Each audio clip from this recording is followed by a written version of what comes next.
자, 먼저 우리 첫 번째 주제는 12장 그 10절에서부터 이제 마지막 절까지 내용인데요. 거기 보면 이제 약속의 땅에 이른 이후에 그 땅에 이제 기근이 들어가지고 또 다시 이제 그 애굽으로 내려가는 어떤 일이 생기죠.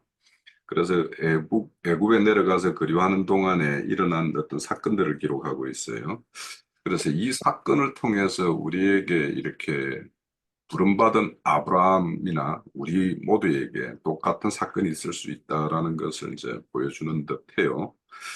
그래서 이 애굽에 내려간 사건으로 인해서 우리에게 뭘 보여주고자 하는 것인가라는 것을 이제 한번 살펴볼 건데, 우선은 애굽에서 아내의 살해를 빼앗길 뻔한 사건을 이렇게 기록하고 있어요. 그 기록의 의도가 무엇일까?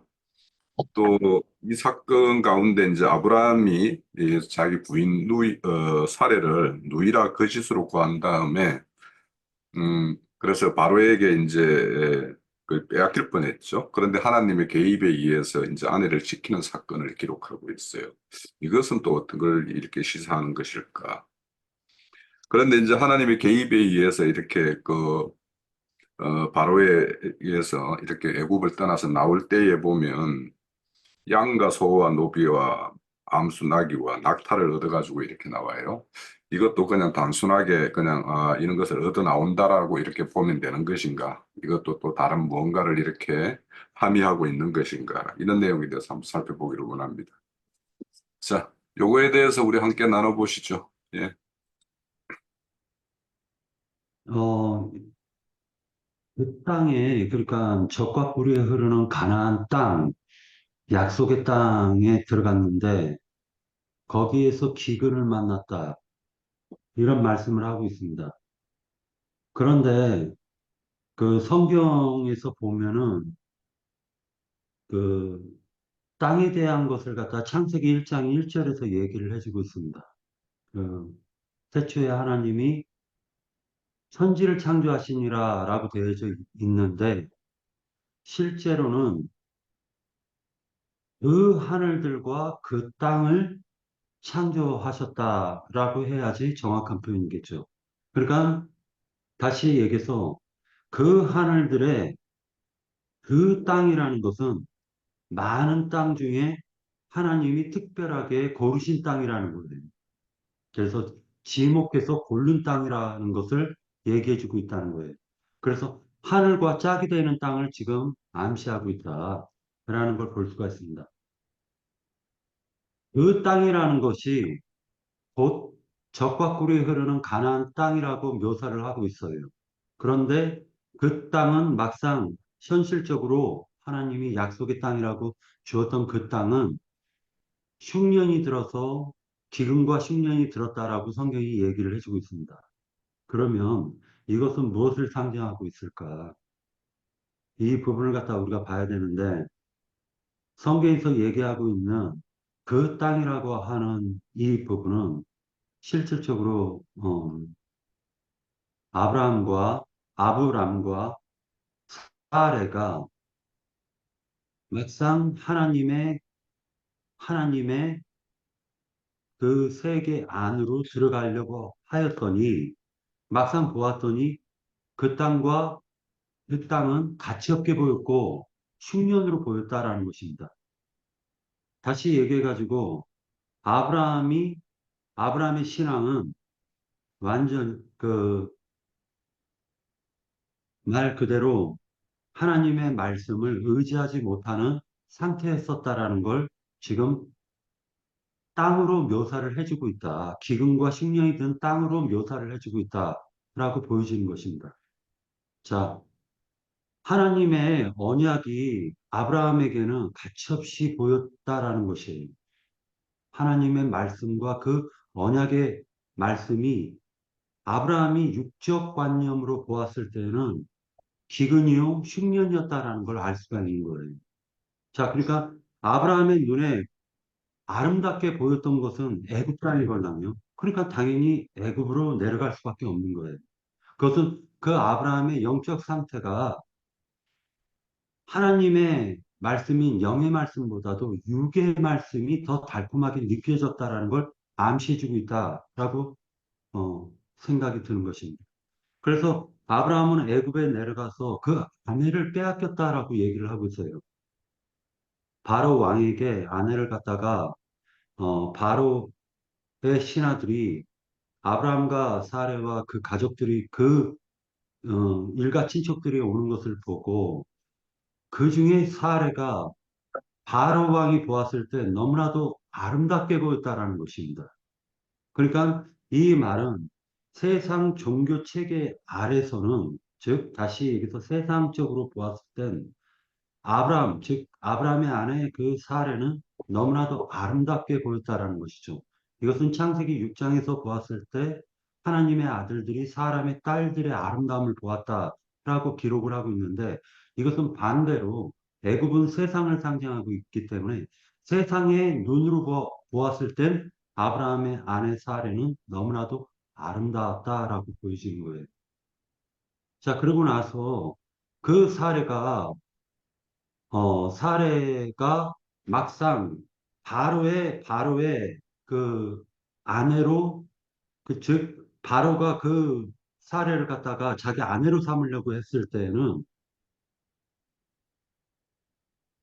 세상의 신과 그 다음에 참 하나님이신 그 하나님께서 그 여자를 놓고 지금 싸우고 있는 것으로 묘사를 해주고 있다라는 것이죠. 그래서 거짓의 영인 세상과 그 다음에 참 하나님이신 그 하나님의 어, 말씀을 맡은 아브람과 사레를 세상에서 빼앗으려고 하고 있는 상태를 지금 보여주고 있는 것입니다. 그래서 아브라함 상태는 영적으로 무죄하였고 사레도 마찬가지였고요. 그리고 그 사례가 애굽의 바로 왕에게 빼앗겼고 누이라고 해서 빼앗겼고 아브라함은 그 빼앗긴 그 사례를 볼 수밖에 없었고 그때 하나님이 개입을 하셨다라는 것인데 그 개입을 함으로 말미암아 아브라함이 그 양과 소와 노비와 암소와 낙타를 얻어서 나왔다라고 지금 성경은 얘기해 주고 있는 것입니다. 그래서 이 부분을 볼 때, 전체적으로 볼 때, 그냥 많은 땅 가운데서 하나님이 특별하게 고르신 그 땅인 사례가 세상에 빼앗겨진 것을 상징하고 있는 것이고, 그 세상에서 하나님께서 개입을 통해 가지고 아브라함에게 다시 그 중매를 함으로 다시 연결을 해줌으로 말미암아 죄인된 상태인 사람의 그 영과 혼, 더럽혀진 사람의 영과 혼이 아니 다시 얘기해서 사람의 그 마음이 하나님께 회개하고 돌이키는 그 사건을 암시해주고 있다라고 보여주고 있는 것입니다. 네, 여기까지입니다. 네, 그럼 제가 그 질문지 내고 제가 스스로 답을 달아본 거에 대해서 좀 말씀을 드려볼게요. 자, 사람은 스스로 자존할 수 있게끔 지음을 받은 존재인가? 아니면, 어, 절대 신에게 이렇게 입탁하여서 이렇게 살게 된 존재인가? 이런 걸 한번 좀 생각해 본 계기가 됐어요. 그래서 사람이 스스로 자존한다고 생각하고 살아가는 것이 세상 사람들이죠. 그래서 그들의 자체가 자신의 어떤 존재 의미를 그렇게 인식을 하고 있어요. 그런데 이제 이걸 사람을 낸 하나님의 어떤 관계성에 이렇게 비춰본다라면 자신의 정체성을 이렇게 망각하고 살아가는 어떤 사람의 어떤 그런 일반적인 현상이 스스로 존재할 수 있고 스스로 자신을 지켜야 하고 어, 그렇게 하는 것이 이제 세상 사람들의 어떤 살아가는 방식이죠. 그런데 이제 하나님은 모든 피조물을 존재할 수 있게끔 하셨는데 그 존재 울타리 내에 보면 하나님은 우리가 잘 알다시피 첫사람의 완성된 어떤 하나님의 창조물이 아니라 그 첫사람을 들고서 이 세상 가운데서 하나님의 어떤 그 일하심에 의해서 새롭게 이제 지어가는 어떤 그런 가정이 있는 것이 우리 첫사람 아담에 속한 사람들이었죠. 그래서 우리가 이제 알다시피 하나님의 나라와 아들의 나라가 다르다라는 걸 알고 있죠. 그래서 아들의 나라는 어둠도 없고 빛만이 가득하고 거기에는 환난과 고통이 없고 그건 평안만 있는 나라가 아들의 나라이고, 그런데 하나님의 나라, 아버지의 나라에는 어둠도 있고 빛도 있어요. 환난도 있고 평안도 있어요. 그러니까 거의 대조적인 것들을 공존시키면서 우리를 온전한 사람으로 이렇게 지어가는데, 그러니까 사람은 이제 뭔가 어둠을 경험을 하고 빛의 세계를 알 때 그 빛의 가치를 이제 어둠에 비추어서 이제 빛의 가치를 우리가 잘 알 수가 있죠. 그런데 빛을 모르는 사람이 처음부터 빛 가운데만 존재한다라면 그 빛이라는 것은 어, 그 어떤 가치 이런 것들을 알 수가 없어요. 우리가 지금 살아가는데 그 공기가 없으면은 숨 막혀서 못 살지만, 우리가 이렇게 살아가면서 이 공기에 대한 고마움을 크게 이렇게 특별한 경우가 아니면 경험하기가 어렵죠. 대부분은. 그런데 이제 사실은 이제 우리 군대 간 사람들, 남자들이 하생방 훈련 이런 거 하면은 이제, 이거 맑은 공기가 이게 얼마나 이게 감사한지를 그냥 바로 느낄 수 있는 것이 이제 그런 어떤 경험들인데, 그래요. 그러니까 우리가 늘 이렇게 존재하면 알 수 없는 그 가치를 알 수 없는 것들 중에서 더 절대적인 가치가 있어요. 그러니까 우리가 늘상 마시는 공기는 그냥 늘 있으니까 그냥 이 공기의 감사함을 우리가 생각하지 않고 살아요. 그런데 공기 없으면 바로 숨 막힌다라는 그거를 생각해 보면 그것보다 가치 있는 게 없어요. 그러니까 우리가 이 세상에 있는 것들 중에 가치를 잃어버리고 사는 것들이 더 가치 있는 것들이 많이 있어요. 그래서 이제 이런 것들도 하나님이 사람을 지었을 때 그 하나님을 알고 모르고 하는 것, 이것을 하나님의 참 하나님의 어떤 그런 것들을 경험하고 했던 사람은 그 하나님의 어떤 존재성에 대해서 우리가 부인할 수 없고 그의 어떤 절대적 의존적인 어떤 존재가 될 수밖에 없는데, 그렇지 않은 사람들은 하나님이 있거나 없거나 자기가 살아가는데 아무 문제 없다라고 생각을 해요. 그게 이제 전혀 다르죠.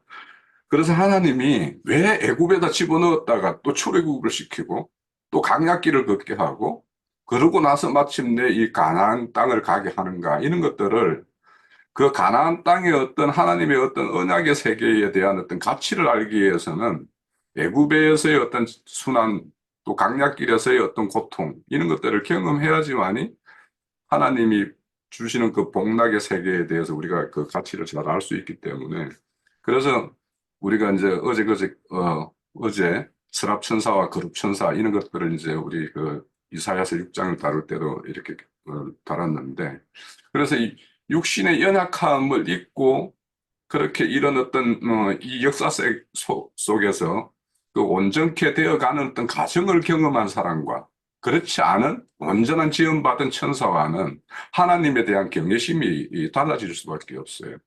그래서 이제 자, 그러면 이제 우선은 우리가 그냥 쉽게 생각해서도 하나님을 믿으면 세상 일도 잘 되고 모든 것이 잘 될 거라고 이렇게 알고 교회의 문을 이렇게 들어온 사람이 있을 거예요.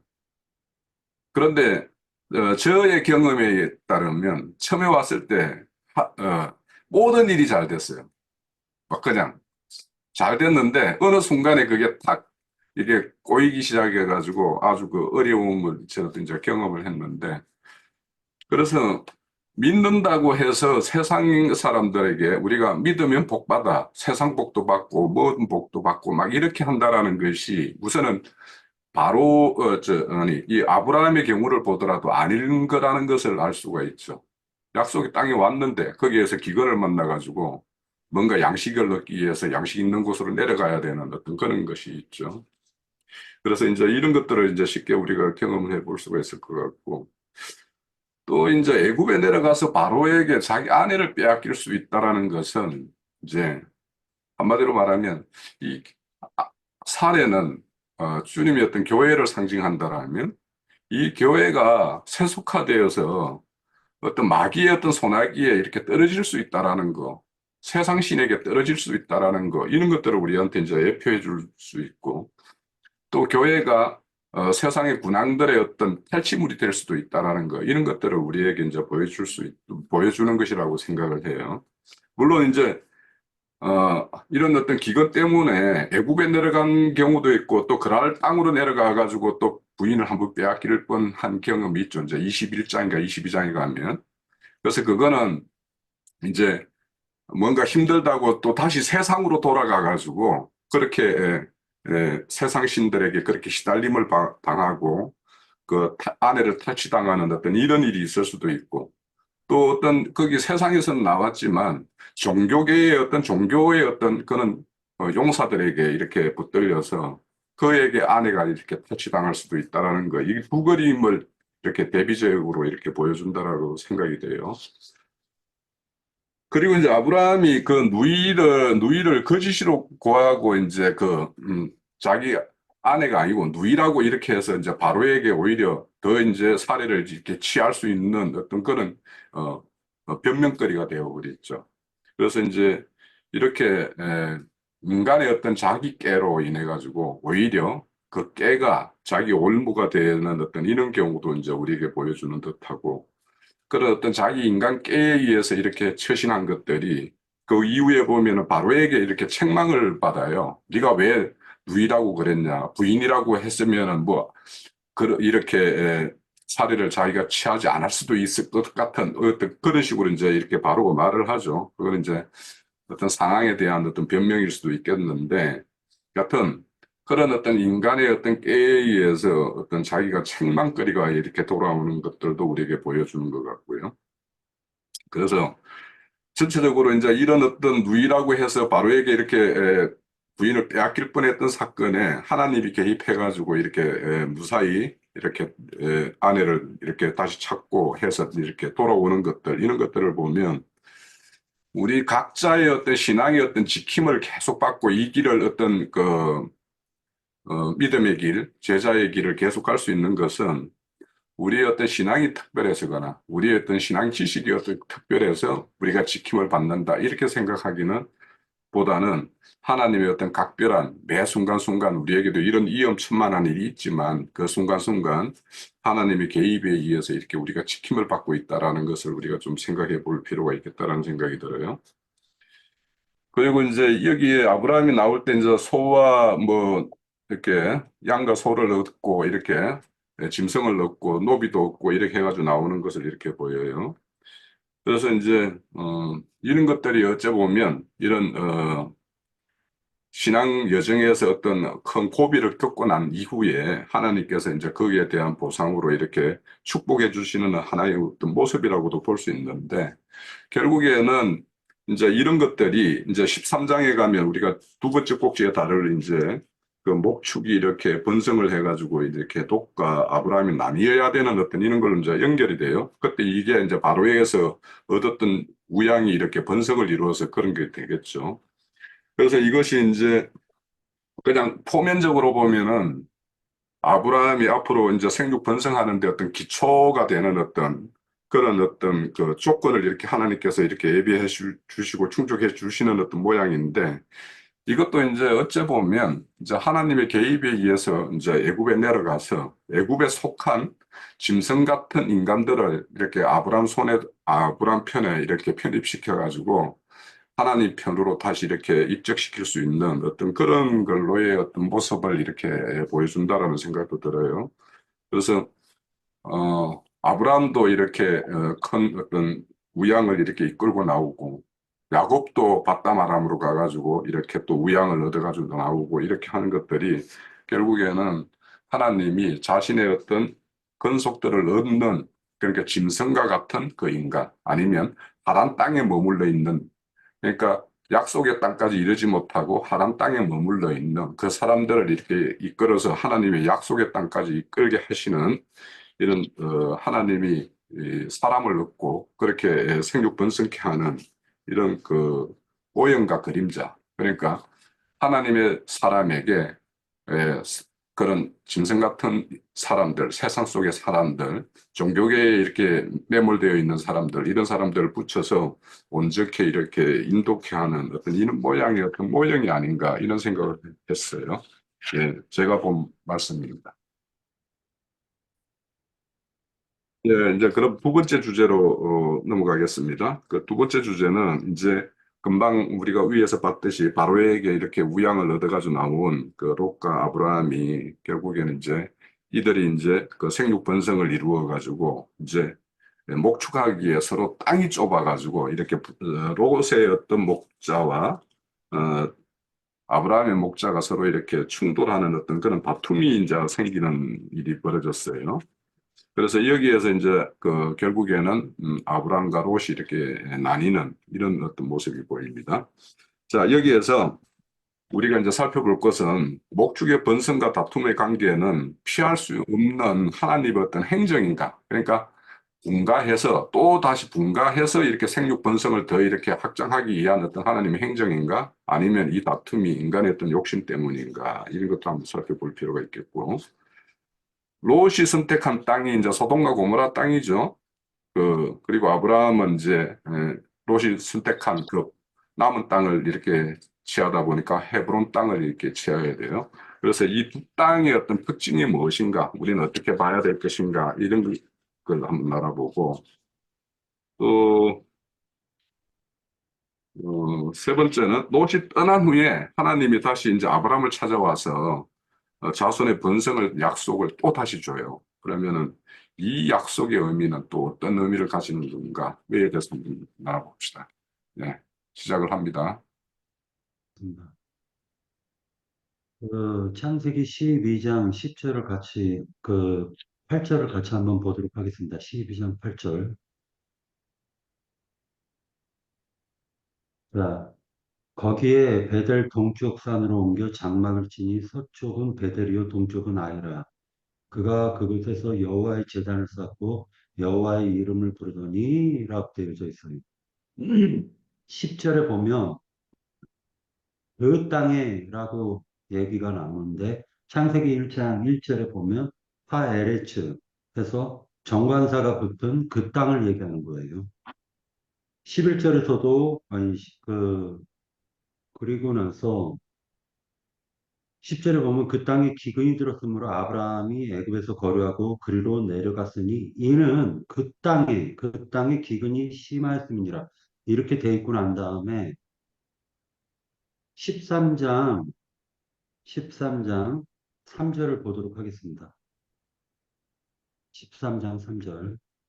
그가 네게부에서부터 길을 떠나 베델에 이르며 베델과 아이 사이 곧 전에 장막 쳤던 곳에 이르니 그가 처음으로 제단을 쌓은 곳이라. 그가 거기서 여호와의 이름을 불렀더라. 라고 되어져 있어요. 그러니까 12장에서 한번 제단을 쌓고 여호와의 이름을 부른 그곳에서 다시 제단을 쌓고 여호와의 이름을 불렀다라고 되어져 있는 것입니다. 자, 6절에 보면은 13장 6절에 보면 그 땅, 즉 하엘츠가 또 나오고 있어요. 그 땅은 그들이 동거하기에 넉넉하지 못했다라고 되어져 있습니다. 어, 아브라함의 여정을 보면은 아버지 데라가 아버지 데라를 통해 가지고 하란까지 도착을 해요. 그러고 나서 하란에서 아버지 데라가 죽고 그리고 아브라함이 그 여정을 다시 또 가는 거예요. 그러고 나서 하나님께서 지금 사례를 붙여줬지만은 이 사례는 교회를 상징하고 있는 것입니다. 그러니까 애굽의 바로에 빼앗겼던 것은 한번 상징적으로 보여줬죠. 그러고 난 다음에 이 교회가 사례라는 이 교회가 풍족해졌다라고 13장 2절에는 나오고 있어요. 아브라함에게 가축과 은과 금과 금이 풍부하였더라라고 얘기하니까 많은 계시가 임했었던 것으로 보여지고 있는 것입니다.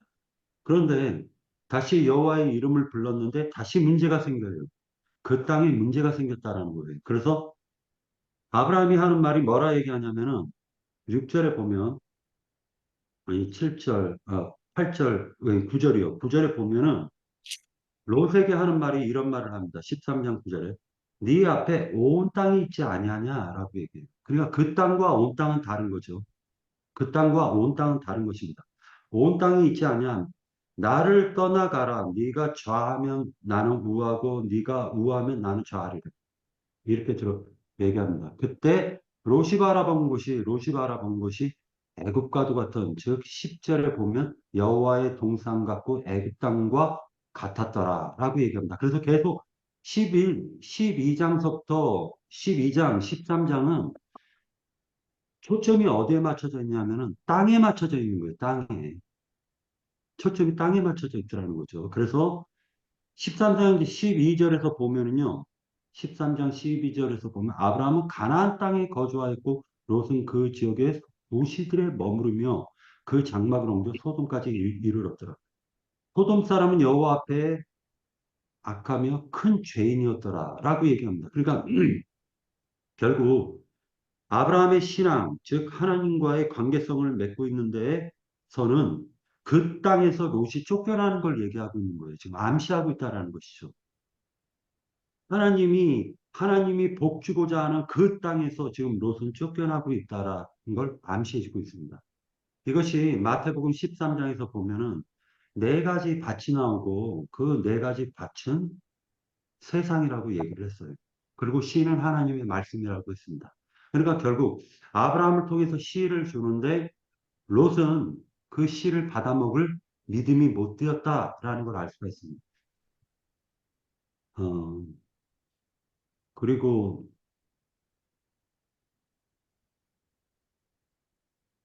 그 다음에 그 롯이 선택한 땅, 소돔과 고모라, 아브라함에게 주어진 땅, 헤브론에 대해서 논하자라고 얘기를 했는데 이것은 그 롯과 아브라함의 믿음 상태, 즉 아브라함은 하나님이 주시고자 하셨던 그 땅을 갖다가 계속 소유하고 나간 것이고 롯은 온 땅 가운데서 자기 눈에 보기에 좋은 땅으로 갔다. 그것이 바로 소돔 성이었다라는 걸 알 수가 있습니다. 롯이 떠난 후에 하나님께서 다시 아브라함에게 자손이 번성하겠다고 약속을 하십니다. 어, 여기까지입니다. 네. 그래서 그러면 제가 살펴본 말씀을 좀 드릴게요. 또 생각나거나 이렇게 듣고 느낌 있는 것도 보충해 주십시오. 자, 목축이 번성하고 이 다툼이 생기는 것이 하나님의 행정인가, 아니면 인간의 욕심 때문인가, 이렇게 이제 살펴봤어요. 이게 이제 어쩌보면, 다툼이 생긴다라는 것까지로 생각을 해보면, 거기에는 이제 인간의 어떤 욕심도 있고, 또 이 나뉘는 거는 또 하나님의 행정이라는 뜻도 있고, 이 두 가지가 다 이렇게 겹쳐 있는 상황인 것 같아요. 그래서 이제 이런 것들을 보면 우리가 이제 교회가 뭐 이렇게 요즘에 우리 경기는 붙는 집도 서울 지역 쪽 또 경기 남부 쪽으로 이렇게 이치적인 어떤 그런 걸로 이렇게 나뉘어서 서로 이제 교회를 이루고 이렇게 하는 것도 있는데 이런 것들도 이제 어느 때가 되었을 때 이제 하나님의 어떤 행정이 이렇게 개입된 어떤 일이라고 볼 수가 있겠죠. 자, 그렇대 이제 결국에는 이 커지게 되면 어떤 조직체가 커지게 되면 그 속에는 여러 부류, 종류로 이렇게 크게 대별하면 뭐 이제 어째 보면 혼적인 어떤 종교 생활을 하는 분도 있고 육의 생각을 가진 사람도 있고 어, 영의 어떤 생각에 잡히는 사람도 있고 이렇게 부류가 나눠질 수도 있죠. 그래서 우리가 교회를 이렇게 지금까지 우리 교회 이루는 모습도 보면 여러 번 이렇게 나뉘었다가 또 다시 합해지기도 하고 뭐 이렇게 하는 어떤 그런 과정들이 있습니다. 그래서 그런 것들은 이제 하나님이 이렇게 나누어서 이렇게 세울 필요가 있기 때문에 이제 이런 일이 있다라고 우리가 봐야지 뭐, 어, 교회가 하나님의 어떤 주권에 의해서 이렇게 이루어지는 거라고 할 수가 있겠죠. 자, 그래서 우리가 이제, 생육 번성은 해야 돼요. 그래서 애굽에서 그 이끌어 나온 그 우양을 이렇게 목축을 해서 큰 이렇게 무리를 이루었고, 그것이 이제 어떤 비좁은 정도가 되어가지고 이렇게 나뉘는 거. 그래서 이제 세상 교회도 크게 되면 그렇게 이제 그 자교회들을 이렇게 지역별로 나누는 것들도 이제 있죠. 그런 교회들도 있습니다. 그처럼 이제 많은 무리를 한 사람이 아니면 한 단체로 이렇게 묶이다 보면 그것이 이제 거기에 어떤 병폐가 생기기도 하고 하니까 나뉘는 것은 이제 맞다라고 생각이 돼요. 그래서 우리가 이제 바울 사도도 이렇게 보면 이제 지역 교회를 세우고 나면 거기에 이제 적절한 그 교회 감독관이나 이렇게 장로를 이렇게 세우고는 자신은 또 다른 어떤 전도의 여정을 이렇게 계속 이어가는 걸 볼 수가 있어요. 그래서 이런 것들은 너무도 이제 자연스러운 것이다라는 생각이 들고, 그래서 이제 이런 것들 보면 이제 그 교회 중에도 이렇게 세속교회에서 보면 다툼 많이 일어나는 것들도 있죠. 또 이와 같이 예, 어, 인간의 어떤 욕심에 개입되어 가지고 이렇게 막 분란이 일어나는 거 이런 모습도 많이 보입니다. 그래서 인간이 살아가는 어떤 모임 단체이기 때문에 그 중에는 하나님의 어떤 행정에 이렇게 순리로 이렇게 이루어지는 부분이 있는가 하면 인간의 어떤 욕심이 개입되어서 이렇게 분란이 일어나고 그리고 결국에는 나뉘는 어떤 이런 것도 이제 볼 수가 있죠. 자, 그래서 우리가 이제 교회를 볼 때, 이제 이런 다툼이 아닌 서로 이제 자원해가지고 이게 이제 잘 정리가 하는 것이 이제 아브라함의 모습이에요. 그래서, 그런 어떤 다툼의 어떤 방법을 해결하기 위해서 롯에게 이제, 네가 좋게 여기는 땅으로 이렇게 가라 했을 때, 롯이 선택한 것은 이 육신의 눈에 보기에 물이 넉넉하고 목축하기가 좋은 그 평원 지역이죠. 소돔 고모라가 그 요단 동편 쪽. 그래서 그쪽을 이제 선택을 해 갔고 그리고 이제 아브라함이 이 남은 헤브론은 해발 1000m가 되는 고산지대예요. 그래서 어쩌면 이제 이런 목축이나 하기가 그래도 불리한 어떤 그런 것이라고 할 수 있죠. 그렇지만 이제 결론적으로 아까 박영재가 말했듯이, 롯은 하나님의 약속의 땅, 그 서편이 아닌 동편 쪽으로 이렇게 나아가게 됐고, 아브라함은 좀 이 열악하지만 그 약속의 땅인 그 헤브론 땅을 이렇게 지키게 되었어요. 그래서 이것이 사람들의 어떤 그 관점이 이 롯의 어떤 관점을 가지게 되면 결국에는 세상적인 것이 풍부하고 육신적인 것이 풍부한 것을 이렇게 찾게 되고, 그가 이렇게 그 길로 가면 그 반대편에 이제 한 무리가 남는 것이 이제 아브람과 같은 이런 모습이라고 이제 보여져요. 그래서 결국에는 이제 우리도 이제 교회의 어떤 이렇게 해치고 모이고 하는 모습을 보면 이렇게 다 떠나가면 그 남는 사람들이 결국에는 이제 그, 어, 교회의 모양을 이렇게 지키고 이렇게 이어가는 어떤 그런 것을 봅니다. 그래서 우리가 그 소돔과 고모라에 대해서는 뭐 더 이제 언급을 안 해도 뭐 잘 알 거고요. 그 헤브론이라는 것은 이제 그 연합과 동맹이라는 뜻을 가지고 있죠.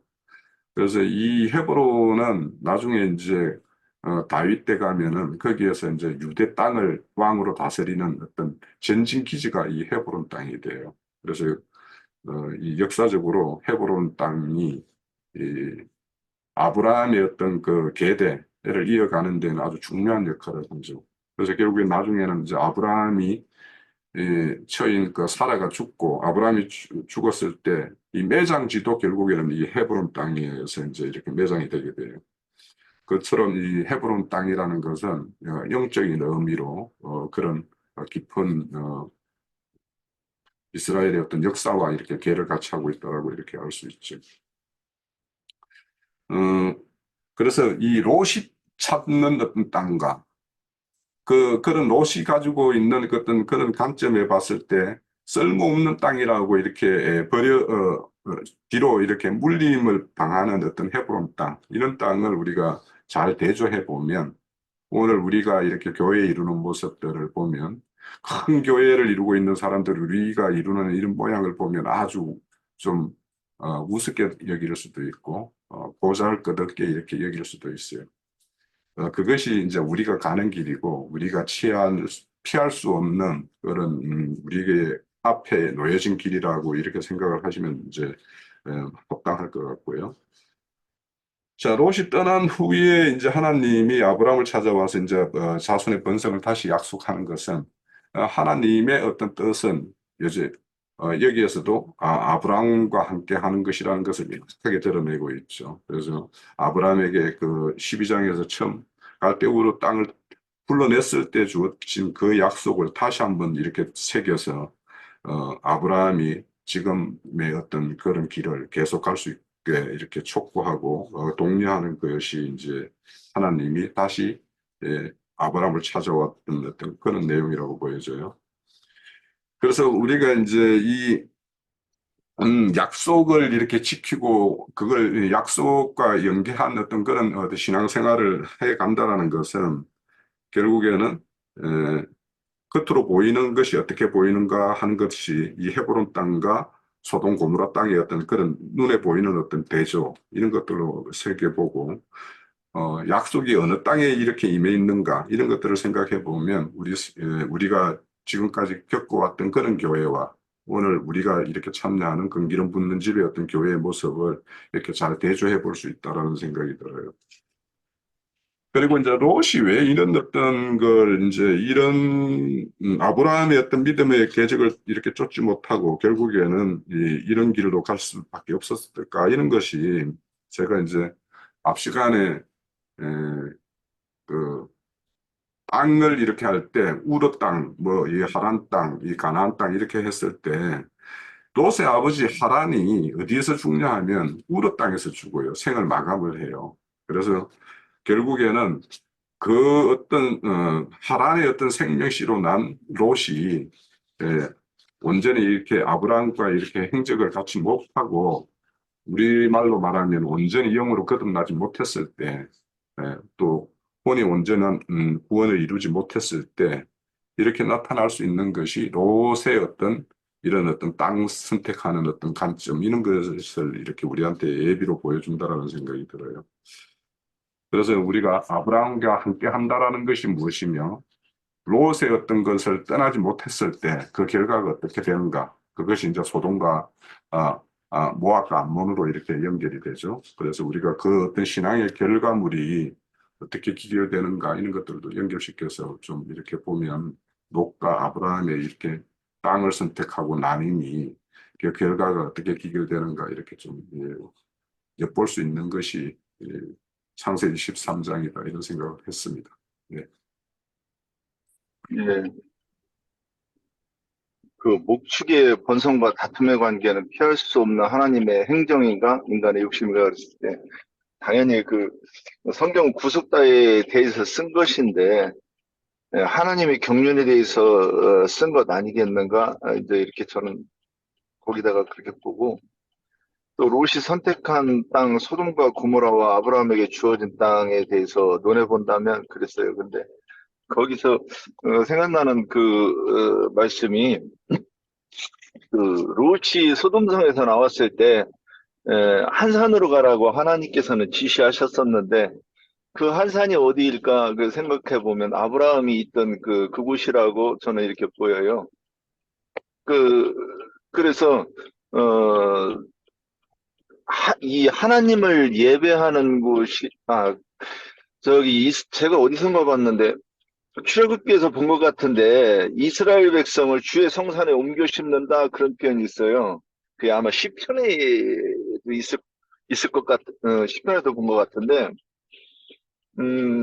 그 성산이 어디냐면 그 성산이 어딘가 그거는 저기 뭐 그 시온산으로도 이렇게 표현되고 이렇게 그 표현이 되는데 사실은 영적으로 하면 뭐 거기가 아니고 주님의 몸된 교회를 얘기한다고 신약에서는 이렇게 보이는 거죠. 그래서 아까 뭐 저기 홍 의원님 그 얘기하셨는데 산은 뭘 어떻게 대비해서 보면 편하냐면 땅과 산으로 이렇게 대비해서 보면 그러면 들판은 항상 성경에서 들판을 자세히 보면 산하고 대비해서 보이는 거라고 보이는 거예요, 저는. 그럼 그 산이 어디냐? 산은 산들 중에서도 또 이제 산들이 있고, 한 산, 높은 산, 이렇게 대비해서 보고 있죠. 그러면 산들이라고 하는 것도, 이제 교회라고 일컫지만은 참된 교회가 아니고 산들 중에서도 높은 산, 한 산이, 하나님이 거기서 제일 높은 곳이니까 그러면 그 제일 높은 곳이라고 하는 것은 왜 거기에 올라간든가? 신을 만나기 위해서 올라가는 것 아니겠는가? 지금 이렇게 보이는 거예요. 그래서 창세기에서 지난번에 그 신할 땅에서 탑을 쌓았다는 것도 뭐라고 됐느냐면 하늘에 닿게 하여 이렇게 돼 있단 말이에요. 그 얘기는 뭐냐면 어, 내가 하나님한테 그 인본주의 벽돌을 쌓아가지고 탑을 쌓아서 내가 하나님께까지 오르겠다 이런 뜻으로 저는 이렇게 이해를 했어요. 그래서 그거는 안 된다는 거죠. 그래서 그러면 오늘 그 산 위에서 지금 이제 아브라함이 있던 곳이 어디냐면 산 위에서 롯에게 얘기하는 거죠. 야, 네가 좋아하면 내가 우할게. 너 한번 택해봐. 그러니까 뭐라고 묘사가 됐느냐면 그 요단들이 넓고 물이 그 하수가 풍부했다 이렇게 표현이 돼 있어요. 이게 성경에서 어, 그, 그 하수는 애굽의 하수는 그 짐승들이 사는 땅에 흐르는 물이에요. 그 우리가 먹는 물은 생수, 생수를 먹어야 되는 거예요. 샘에서 퍼올린 물을 먹어야 되는데, 그러면 오늘 하수가 있는 곳, 그러니까 소돔 땅을 묘사하는 거는 그 딱 두 가지에서 명확하게, 아, 거기가 세상이구나. 이렇게 볼 수 있는 게, 그 요단 넓은 들, 그 다음에 하수, 넉넉한 하수, 이렇게 두 군데만 얘기하는 것만 봐도, 아, 거기가 롯이 가면 안 되는 곳이구나, 이렇게 생각할 수 있었다는 거죠. 예, 그래서, 그러면 여기서 아브람과 롯이 갈라지는 것은 뭘 얘기하는 것인가? 우리가, 예루살렘에서도 수많이 모이는 예루살렘 교회와 그리고 마가의 다락방에서 모이는 것이 달랐던 것은 왜 그런 것인가? 그래서 갈라져야만이 그 교회가 하나님의 몸된 교회로 인정받는 것 아닌가? 그리고 거기에서 따로 있어야 번성하고 하는 그 약속이 성취되는 것 아닌가 이런 생각이 들어요. 왜 그러냐면 이제 야고보가 보낸 갈라디아서에서 볼 때 야고보가 보낸 어떤 사람들이 와가지고 엉뚱한 소리를 하잖아요. 율법도 지키고 예수도 믿으라고. 자, 그렇게 섞여 있으면 그러면 그 교회가 하나님의 교회로 성장하고 하나님의 백성이 성장하는 곳이 될 수 있는가? 그 불가능하다고 보는 거예요. 그래서 롯이 떠나야 그래서 이 예루살렘 교회와 마가의 다락방 또는 안디옥 교회가 이렇게 따로 분리되어야 거기가 참된 사도들이 말씀을 전하고 양들을 먹이고 입혀서 하나님의 백성으로 키워낼 수 있는 곳이 아닐까? 뭐 그거를 말씀하고자 하심인가 아니고 하고 이렇게 이제 그냥 더듬어 봤습니다. 예, 여기까지입니다. 좋습니다. 아, 그래요. 자, 우리 말씀 한 군데만 찾아볼까요? 내가 이제 그 유정견이 말씀 들으면서 이제 생각난 말씀 구절이 있어서. 고린도 후서 6장입니다. 신약 성경 292년에 보면,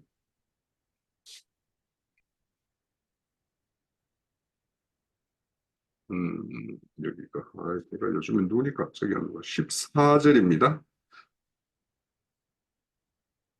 고린도후서 6장 14절에 보면 너희는 믿지 않는 자와 멍에를 함께 매지 말라. 의와 법이 어찌 함께하며 빛이 어둠이 어찌 사귀며 그리스도와 베알이 어찌 조화되며 믿는 자와 믿지 않는 자가 어찌 상관하며 하나님의 성전과 우상이 어찌 일치가 되리요. 우리는 살아계신 하나님의 성전이라. 이와 같이 하나님이 이르시되 내가 너희 가운데 거하며 두루 행하여 나는 그들의 하나님이 되고 그들은 나의 백성이 되리라.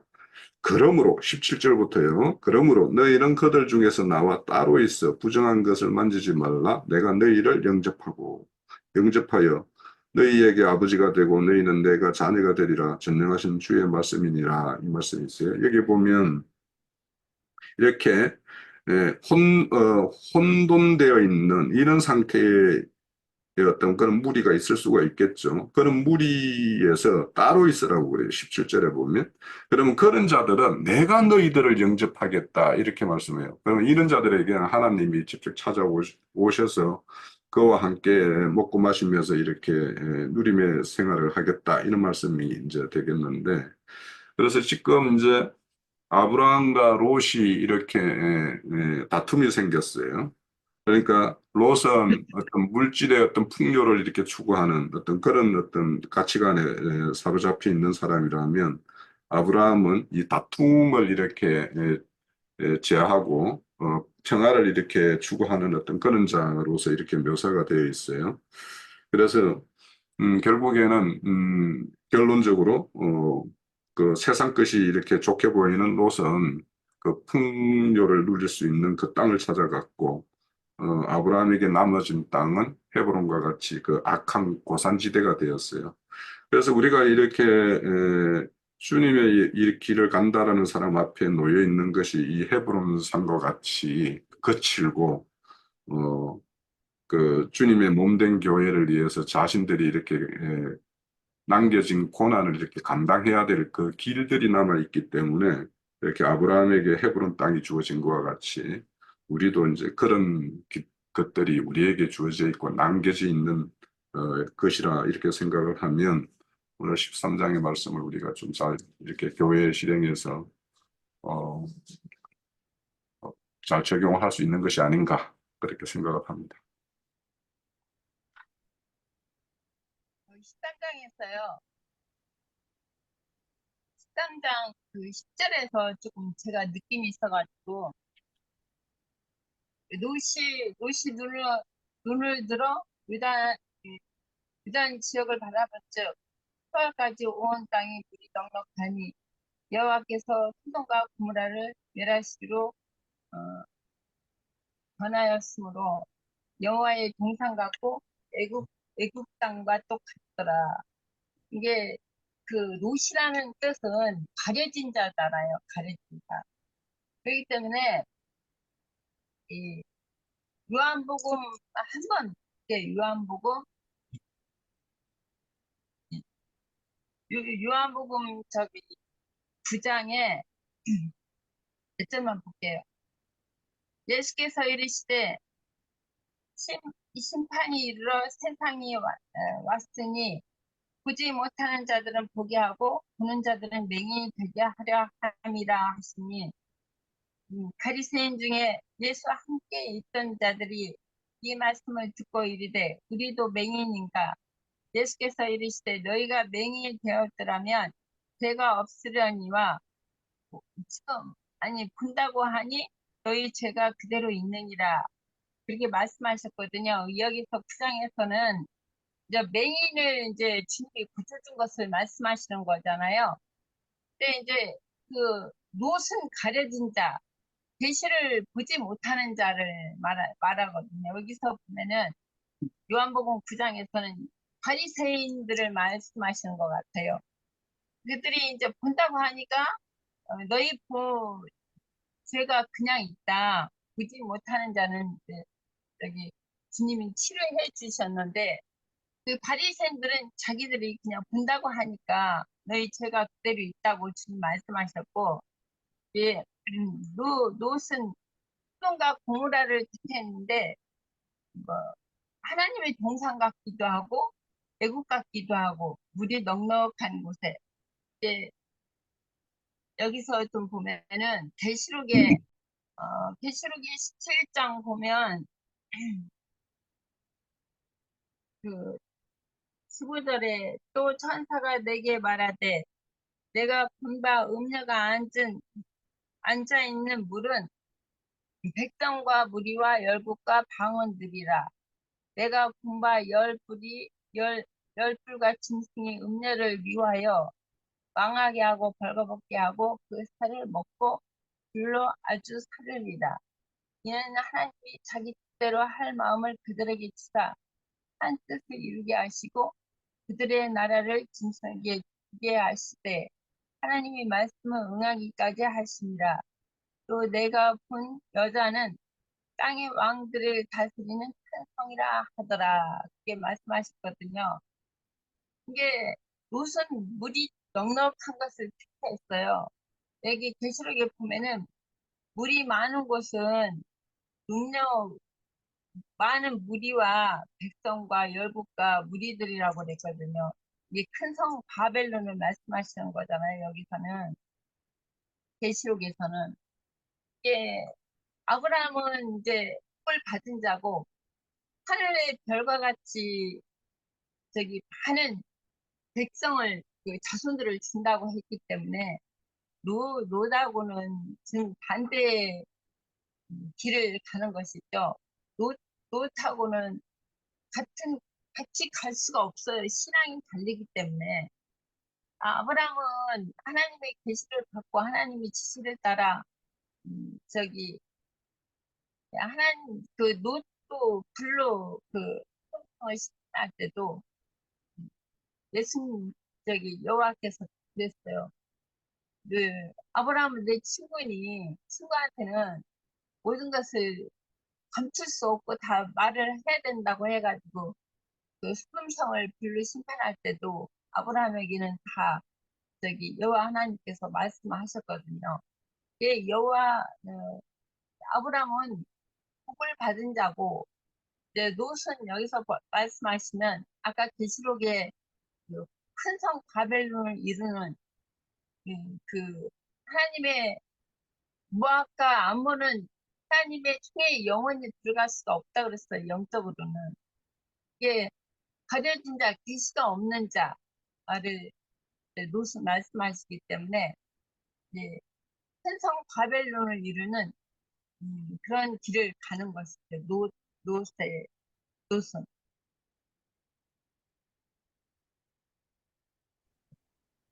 네. 교회가 어떻게 이렇게 지킴을 받는가 하는 것도 우리가 살펴볼 수 있고, 교회가 또 하나님의 개입에 의해서 이렇게 어떻게 이렇게 나뉠 수도 있는가 하는 것도 이렇게 우리가 살펴봤어요. 그래서, 교회가 나뉘는 것들도 우리가 이렇게 인간적으로 보면은 이제 왜 그걸 하나로 이렇게 단합하지 못하고 헤어지나 막 이런 것들도 있을 수 있는데, 그러니까 이런 것들을 보면 하나님이 역사하는 교회는 이렇게 그때그때마다 이렇게 나뉘고 또 연합하고 나뉘고 연합하고 하는 것들이 그 살아있는 교회의 어떤 모습이라는 것도 우리가 살펴볼 수 있겠고, 아무튼 우리가 롯이 바라보는 어떤 그 또 소망하는 어떤 세계와 아브라함이 이렇게 하나님께서 주어진 어떤 그 땅, 가게 하시는 그 길, 그런 것들을 우리가 오늘 이 2장 13장을 통해서 이렇게 볼 수 있다고 생각을 합니다.